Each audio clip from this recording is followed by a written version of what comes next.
Hi hello friends, welcome back to our channel. இன்னைக்கு நாம பார்க்க போகிறது டிராகன் பால் சீசன் 9ல் episode 125 enter Kamisama. So starting சீனில் போன தடவை நம்ம போப்போ அப்புறம் கோகு இவங்க ரெண்டு பேருக்கும் சண்டை நடந்தது பார்த்தீங்களா.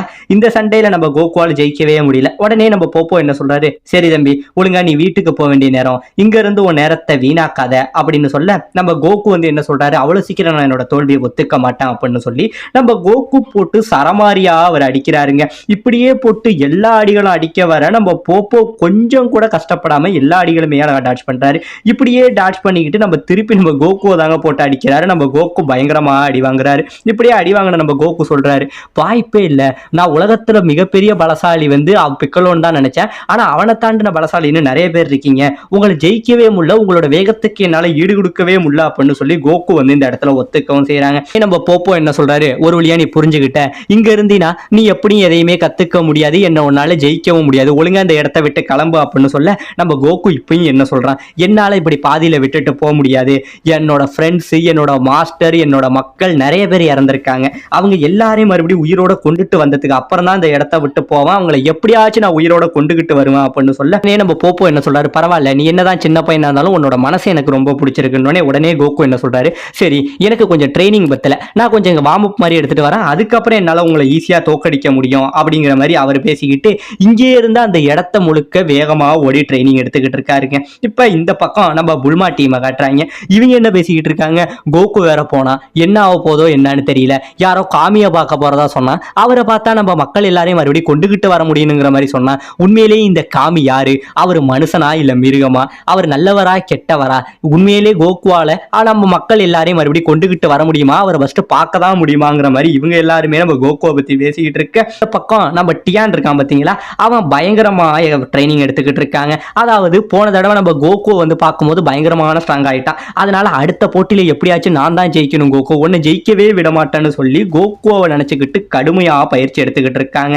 இப்ப இந்த பக்கம் நம்ம கோகு என்ன பண்றான், வேகமா வார்ம் அப் எடுத்ததுல பயங்கரமா மூச்சு திணறல் வருதுங்க. அப்பதான் போப்போ சொல்றாரு, பத்தியா நான் உங்ககிட்ட சொல்றது ஒண்ணுதான், நம்ம இப்ப இருக்கிறது நீங்க வாழ்ற பூமி கிடையாது, பூமிக்கு ரொம்பவே மேல உள்ள ஒரு இடத்துல இருக்கும், இந்த இடத்துல நம்ம இருக்கும்போது இங்க காத்து ரொம்பவே அதிக அளவுல இல்லாம ஆக்சிஜன் கம்மியா தான் கிடைக்கும், அதனால நீ எந்த அளவுக்கு தேவையில்லாத மூவ்மெண்ட் பண்றியோ அந்த அளவுக்கு உன் உடம்புல உள்ள எனர்ஜியை முழுக்க நீ லாஸ் பண்ணுவ, இப்பயாச்சும் புரிஞ்சுக்க, இந்த இடத்துல உன்னால ட்ரைனிங் எடுக்க முடியாது, இங்க உன்னால சர்வே பண்ணவே முடியாது, ட்ரைனிங்ல என்னைக்குமே அந்த வானம் இருக்கு பத்தியா, அந்த வானத்தை போல நம்ம நகரணும், அடுத்தது மின்னல் இருக்கு பத்தியா, அதை விட நம்ம வேகமா இருக்கணும், அது மட்டும் இல்லாம உன் மனசை முழுக்க எம்டியா வச்சு மனசுல அமைதி மட்டும்தான் கொண்டுகிட்டு வரணும்னு ட்ரைனிங்கோட ஒவ்வொரு பேசிக்கையுமே சொல்றாருங்க. இப்ப நம்ம கோகு என்ன சொல்றான், நம்ம போப்போ சொன்னது எல்லாத்தையுமே இப்ப நம்ம கோகு முயற்சி பண்ணி பார்க்கறான், ஆனா அவன் என்னதான் முயற்சி பண்ணாலும் அவனால முடியல, என்னப்பா என்னென்னமோ சொல்றீங்க, இதெல்லாம் நான் எப்படி பண்றதுங்கிற மாதிரி கேட்க, இப்ப நம்ம போப்போ அது எப்படிங்கிறத காட்டுறாரு. கோகு இப்ப என்ன நல்லா பாரு, நான் எவ்வளவு வேகமா மூவ் பண்றேங்கிறத பாரு அப்படின்னு சொல்லி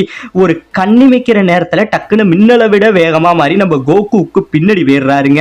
டக்குன்னு கோகுக்கு பின்னாடி போனோடனே கோகுக்கு என்னன்னு தெரியல, என்னங்க இவ்வளவு வேகமா இருக்கையா, நீ எப்படியா என் பின்னாடி வந்தங்கிற மாதிரி கோகு பயங்கரமா ஆச்சரியப்பட, அப்படியே அவர் பின்னாடி திரும்பிக்கிட்டே கோகு பண்ற எல்லா அசைவுகளையும் சொல்றாரு. கோகு இப்போதைக்கு நீ என்ன பண்ணிட்டு இருக்க, நான் கரெக்டா சொல்லவா, உன் வாயில விரல வச்சுக்கிட்டு நிக்கிற அதுதானே அப்படின்னு எப்படி பின்னாடி திரும்பி பார்க்காமையே இவ்வளவு இதா என்னோட இதெல்லாத்தையும் சொல்றீங்க அப்படின்னு கேட்க, இதுதான் ட்ரைனிங், ஏன்னா நீ கண்ணால பாக்குறத மட்டும் தான் நம்புற, ட்ரைனிங்கை பொறுத்த வரைக்கும் கண்ணால பாக்குறது மட்டும் இல்லாம நீ ஒரு விஷயத்தை ஃபீல் பண்ணணும், அதை உணரணும், அப்பதான் உனக்கு அடுத்தது எல்லாமே தெரியும், கண்ணால பாக்குறத மட்டும் வச்சுக்கிட்டு ஒருத்தவனை ஜெயிக்கவே முடியாதுங்கிற மாதிரி ட்ரைனிங்கோட ஒவ்வொரு நுணுக்கங்களையும் இந்த இடத்துல நம்ம போப்போ சொல்லி கொடுத்துக்கிட்டு இருக்காருங்க.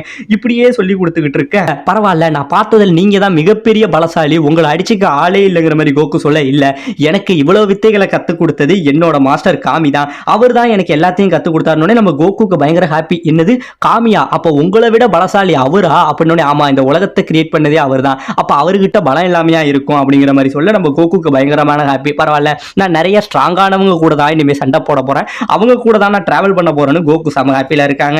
இப்ப இந்த பக்கம் கோகு கேட்கறான், ஆமா நீங்க தான் இவ்வளவு பலசாலியா இருக்கீங்களே, அப்படியே நீங்களே பிக்கலோவை அழிச்சிருக்கலாமே, நீங்க ஏன் பிக்கலோவை அழிக்கல அப்படின்னு கேட்க, அதுக்கு சில காரணங்கள் இருக்கு, நாங்க ஏன் பிக்கலோவை அழிக்குங்கிற காரணம் உனக்கு போக போக உனக்கே தெரியும், இது எல்லாத்தையும் நம்ம காமி இருக்காரு பாத்தீங்களாங்க, அவர் இங்க கேட்டுக்கிட்டு இருக்காரு. இப்ப இந்த பக்கம் காட்டுக்குள்ள 2 போலீஸ்காரங்க வேகமா வந்துகிட்டு இருக்காங்க. ஏன் அப்படின்னா காட்டுக்குள்ள ஏதோ ஒரு மிருகத்துக்கு பிரச்சனையா, அதனால அவங்களுக்கு ஒரு கால் வந்த உடனே எல்லா போலீஸ்காரங்களும் இங்கே இருந்து தேடி வந்துகிட்டு இருக்க. அப்ப அந்த இடத்துல ஒரு கரடி அடிபட்டு கிடக்குங்க. அதை பார்த்தா இவங்க என்ன பண்றாங்க, இது துப்பாக்கியால சுட்ட மாதிரி இல்ல, ஏதோ ஒரு மிகப்பெரிய சக்தியால இந்த கரடி அடி வாங்கி இருக்கு, இது என்னன்னு நம்ம கண்டுபிடிக்கணும்னு சொல்ல அப்ப தூரத்துல ஏதோ ஒரு காலடி தடத்தை பாக்குறாங்க. அந்த காலடி தடத்தை இங்க இருந்து ஃபாலோ பண்ணிட்டு போக அங்க நம்ம பிக்கலோவோட பையன் ஜூனியர் இருக்கான் பாத்தீங்களா, அவனை பார்த்துடுறாங்க. அவனை பார்த்துட்டு, டே சின்ன பையனே, இந்த மாதிரி காட்டுக்குள்ள நீ தனியா வராத, நீ யாரு என்னன்னு சொல்லு, உன்னை உன் வீட்டுல போய் நாங்களே சேர்த்துடுறோம் அப்படின்னு சொல்ல இவன் என்ன பண்றான், இவங்க பேசிக்கிட்டு இருக்கும் போது ஒரு போலீஸ்காரனோட துப்பாக்கிய கையாலே நசுக்கிடுறாங்க. இவன் நசுக்கிறத பார்த்துக்கிட்டு ஒரு போலீஸ்காரன் பயந்துடுறான். இப்ப இன்னொருத்த மிருகமே எங்கள்கிட்ட இருந்து ஒதுக்கிடு அப்படின்னு சொல்ல நம்ம ஜூனியரை கொஞ்சம் கூட பார்க்காம அப்படியே இங்க இருந்து இவங்க சுட்ட உடனே ஜூனியர் அவனோட சக்தியால என்ன பண்றான், அந்த புல்லட் எல்லாத்தையுமே அப்படியே தடுத்து நிறுத்திடுறாங்க. இதெல்லாம் பார்த்தோன்னே இந்த 2 போலீஸ்காரங்களும் நம்ம ஒரு மிகப்பெரிய அரக்கண்டதாயா மாட்டிக்கிட்டோம்னு நினைச்சு இங்கே இருந்து பயந்து ஓடுறாங்க. இப்ப இவங்க 2 பேரும் ஓட நம்ம ஜூனியர் என்ன சொல்றான், பரவாயில்ல, எங்க அப்பா சாகும்போது எனக்கு ஒரு மிகப்பெரிய பலத்தை கொடுத்துட்டு போயிருக்காரு, இந்த ஒரு பலத்தை வச்சு இந்த உலகத்தையே நாள அழிக்க முடியுங்கிற மாதிரி இவன் பேசிக்கிட்டு வராங்க. இப்ப இந்த பக்கம் நம்ம கோகு இருக்கா பாத்தீங்களா, அவன் ஒரு வழியா கொஞ்சம் கொஞ்சமா அவரோட பேச்சை கேட்டு ட்ரைனிங் எடுத்துக்கிட்டு இருக்காரு. அப்போ உடனே இவர் என்ன சொல்றாரு, சரி நான் உனக்கு இன்னொரு இது சொல்றேன், அதாவது நீ இங்க வரும்போது உனக்கு கரின் ஒரு ஒப்புதல் சின்னம் கொடுத்தாருல அந்த பெல்லு, அதை மட்டும் இப்ப என்கிட்ட கூட அப்படின்னு சொல்ல உடனே இவ கோகு அந்த பெல்ல கொடுக்குறாருங்க. அந்த கோகு கிட்ட உள்ள பெல்ல இவர் இடுப்புல சொருவிக்கிட்டு என்ன பண்றாரு, ஒரு சில மூமெண்ட்டை போடுறாரு. இந்த மூமெண்ட்டை ட்ரை பண்ணிட்டு இப்ப என்கிட்ட நான் பண்ணதுல உனக்கு ஏதாச்சும் ஒன்று நோட்டீஸ் அனுச்சா அப்படின்னு கேட்கிறாரு. ஆனா நம்ம கோகுக்கு ஒண்ணுமே புரியல. நல்லா யோசிச்சு சொல்லு அப்படின்னு சொல்ல இப்ப நம்ம கோகு கரெக்டா சொல்றாரு, ஆமா நீங்க இவ்வளவு நேரம் இந்த ட்ரைனிங் பண்ணப்ப ஒரு நிமிஷம் கூட இவ்வளவு அசைவுகள் பண்ணீங்க, ஆனா அந்த மணி சுத்தமா அசையவே இல்லை, இது எப்படி உங்களால முடிஞ்சது அப்படின்னு. சரி பார்த்தா மட்டும் பத்தாது, இதை நீனு ட்ரை பண்ணி பாரு அப்படின்னு சொல்ல இப்ப மறுபடியும் நம்ம கோகு கிட்ட அதை கொடுக்குறாருங்க. இப்ப நம்ம கோகு என்ன பண்றான், அதே மாதிரி இடுப்புல கட்டிக்கிட்டு இங்க இருந்து ஆசையா அந்த மணியோட சத்தம் நல்லாவே கேட்குது. நம்ம கோகு என்ன சொல்றான், எனக்கு அப்பயே தெரியும் நீங்க ஏதோ சீட்டிங் பண்றீங்க அப்படின்னு சொன்னோடனே நம்ம போப்போக்கு கோவம் ஆயிடுதுங்க. கோகு இது விளையாடுறதுக்கான நேரம் இல்ல, ஒழுங்கா அந்த இடத்த விட்டு போயிடு அப்படின்னு சொல்ல என்ன மன்னிச்சிருங்க, நான் ஏதோ விளையாட்டுக்கு உங்ககிட்ட அப்படி பேசிட்டேன், ஏன்னா நீங்க பண்ற எல்லாமே எங்க மாஸ்டர் பண்ண மாதிரி எனக்கு ஞாபகம் வந்துருச்சு, அதனாலதான் உங்ககிட்ட இப்படி பேசிட்டேன்னு நம்ம கோகு சொல்றாங்க. இப்பதான் சொல்றான் அவன் மாஸ்டரை பத்தி, அதாவது இதுக்கு முன்னாடி நம்ம மாஸ்டர் கோகு கிர்லின் இவங்க 3 பேரும் ட்ரைனிங் எடுத்துக்கிட்டு இருந்திருக்காங்க. அதாவது இந்த தலைமையில பானையை வச்சு அந்த தண்ணி கீழே சிந்தாம ட்ரைனிங் எடுத்துக்கிட்டு இருந்திருக்காங்க. அப்படி எடுத்துக்கிட்டு இருக்கும் போது முதல்ல நம்ம கிர்லின் ட்ரை பண்ணி பார்த்திருக்கான், தண்ணி சிந்தி இருக்கு. அடுத்தது நம்ம கோகு இருக்கான் பாத்தீங்களா, அவனுமே ட்ரைனிங் எடுத்தப்ப இந்த தண்ணி சிந்தி இருக்கு. இப்ப அது எல்லாத்தையுமே யோசிச்சுக்கிட்டு இந்த இடத்துல நம்ம போப்போ கிட்ட சொல்றாங்க, ஆமா நீங்க சொல்றது கரெக்ட் தான், இதுக்கு முன்னாடி இந்த ட்ரைனிங் பண்ணப்பா எங்க மாஸ்டர் ரோஷியால மட்டும் இது பண்ண முடிஞ்சது, எங்களால பண்ண முடியல.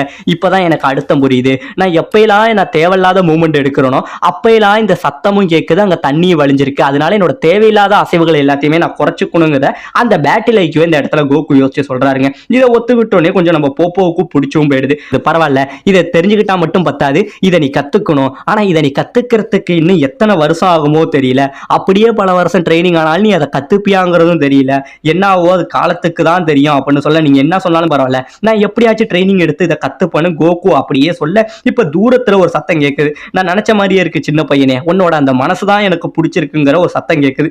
உடனே இவங்க அது யாருன்னு கேட்க இதுதான் காமி அப்படின்னு சொல்லி, காமி வந்துட்டாரா நான் போய் அவரை பார்க்க போகணும்னு சொல்லி இப்ப இவங்க 2 பேரும் இங்க இருந்து போக இப்ப இந்த பக்கம் நம்ம பூனகாரர்கிட்ட நம்ம யாஜிரோபி கிட்ட பேசிட்டு இருக்காருங்க. ஏமா நீங்க என்னமோ காமியை பத்தி சொன்னீங்களே, உண்மையிலே கோகு அதை பார்த்தா ஆச்சரியப்படுவானான்னு சொல்ல, ஆமா இப்பவும் சொல்றேன், அந்த முகத்தை பார்த்தான் அப்படின்னா கோகு கன்ஃபார்ம் ஆச்சரியம் இல்ல அதிர்ச்சியா ஆவான், அந்த அளவுக்கு கோகு பார்த்த முகம் தான் இப்ப இங்க வரப்போகுது அப்படிங்கிற மாதிரி சொல்றாருங்க. இப்ப இந்த பக்கம் இவங்க 2 பேரும் வந்துகிட்டு இருந்தாங்க பாத்தீங்களா, அப்படி வந்துகிட்டு நிக்க அப்ப இருள்ல இருந்து ஒரு உருவம் வெளியில வருதுங்க. பாத்தீங்களா இப்ப வராரு பாத்தீங்களா, இவர் தான் காமி. இதை பார்த்தோன்னே நம்ம கோகு, டே பிக்கலோ நீ இன்னும் சாகலையாடா, என் ஃப்ரெண்ட்ஸ் எல்லாரையும் என்கிட்ட இருந்து கொண்டுட்டு இங்கேயும் உயிரோட இருக்கியாடாங்கிற மாதிரி இங்கே இருந்து வேகமா அடிக்க வர இவர் அப்படியே லைட்டா சுண்டி தாங்க விடுவாரு, அப்படியே கோகு பறந்து போய் கீழே விழுவ நம்ம கோகு எப்படியோ போப்போ பிடிச்சிடுறாருங்க. போப்போ பிடிச்சோடனே ஏ பிக்கலோ உன்னை விடமாட்டேன்டா அப்படின்னு சொல்லி கோகு பயங்கரமா கோவத்துல கொந்தளிக்கிறாருங்க. இப்பதான் நம்ம காமி சொல்றாரு, தம்பி தப்பு ஓ மேல கிடையாது, நீ என்ன பிக்கலோவா நினைச்சதும் தப்பு கிடையாது, நான் அவன் உருவத்துல இருக்கிறதும் தப்பு கிடையாதுன்னு சொல்லி இந்த இடத்துல நம்ம காமி ஒரு ஸ்டோரியை சொல்றாருங்க. அதாவது நம்ம காமி பிக்கலோ இவங்க 2 பேருமே ஒருத்தவங்க தான், அதாவது ஒரு உடல்ல உள்ள 2 உயிர்னு வச்சுக்கலாம். அதாவது ஒரு காயின்ல எப்படி ஹெட் ஆர் ட்ரையல் இருக்கும், ஆனா அது ஒரு காயினுக்குள்ளதான் இருக்கும், அந்த மாதிரி தான் இவங்களுமா. ஒரு ரொம்ப காலத்துக்கு முன்னாடி இவர் என்ன பண்ணியிருக்காரு, இந்த இடத்துல அதாவது அப்ப இந்த இடத்துல காமியா ஒருத்தவர் இருந்திருப்பாரு பாத்தீங்களா, அவரை பாக்குறதுக்கு இவர் இந்த இடத்துக்கு வந்திருக்காருங்க. அப்படி வந்தப்ப என்ன ஆயிருக்கு, அங்க உள்ள காமி வந்து கரெக்டா இறந்தும் போயிடுறாரு. அந்த காமி இறந்து போன உடனே இவர் என்ன பண்றாரு, அவரோட வாரிசா ஆகணும், அடுத்த காமி நானாதான் இருக்கணும்னு ஆசைப்பட்டு ஆக முயற்சி பண்ணியிருக்காரு. பட் இவர் எவ்வளவுதான் ட்ரை பண்ணாலும் இவரால ஆகவே முடியல. இவருக்குள்ள நிறைய கெட்ட எண்ணம் இருந்திருக்கு. அது அப்ப உள்ள காமி இறந்து போனவருக்கு முன்னாடியே தெரிஞ்சு இருந்திருக்கு.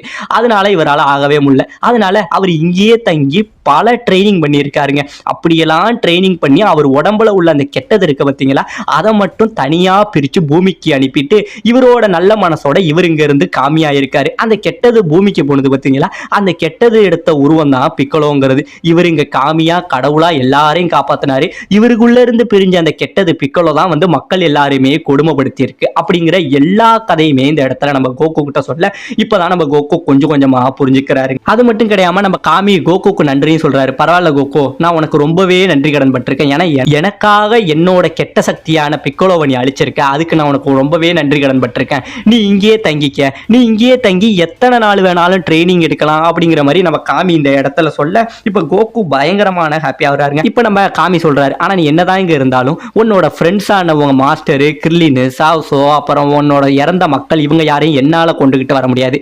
இவங்க எல்லாரையும் ஷென்லாங்கால தான் கொண்டு வர முடியும். ஆனா ஷென்லாங்க உயிரோட என்னால கொண்டு வர முடியும். அதனால நீ எதை பத்தியும் கவலைப்படாத, அவங்க எல்லாரையும் நம்மளால மறுபடியும் கொண்டுட்டு வர முடியும் அப்படின்னு இந்த இடத்துல காமி சொன்னோன்னே கோகுக்கு சந்தோஷம் பல மடங்கு வருதுங்க. என்னோட ஃப்ரெண்ட்ஸ் எல்லாரையும் நான் மறுபடியும் கொண்டுகிட்டு வர போறேன்னு இவர் சந்தோஷத்துல குதிக்க இதோட இந்த இடத்துல இந்த எபிசோட முடிக்கவும் செய்யறாங்க.